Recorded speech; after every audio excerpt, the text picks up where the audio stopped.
Hello guys, ಎಲ್ಲರಿಗೂ ನಮಸ್ಕಾರ. Finally reach ಆಗಿಬಿಟ್ಟಿದ್ದು ನಾವು ಪಾಯಿಂಟ್ ಹತ್ರ. ಇವಾಗ ನೋಡಿ ಗಾಡಿ ಅನ್ಲೋಡಿಂಗ್ ಆಗ್ತಾಯಿದೆ. ನಮ್ಮದು ಪಾಯಿಂಟಲ್ಲಿ ಆಗಿಬಿಟ್ಟಿದ್ದೀವಿ.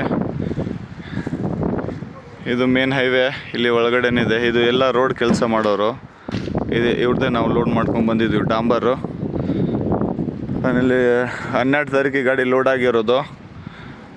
ಎಷ್ಟು ಅಂದರೆ ಇವತ್ತು 19ನೇ ತಾರೀಕು, 9 ದಿನ ಲೇಟ್ ಆಯ್ತು ನಮಗೆ. ನೋಡಿ ಫೈನಲಿ ಅನ್ಲೋಡಿಂಗ್ ಮಾಡ್ತಾ ಇದ್ದಾರೆ.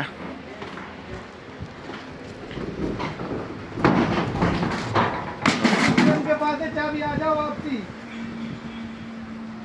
बोलता भी नहीं बीजा फोन ही लेके नहीं गया वो मैं इसके सामने उठा रहा हूं चाबी ನೋಡಿ गाइस ಈ ತರ ಕಟ್ ಮಾಡ್ತಾ ಇದ್ದಾರೆ. पूरा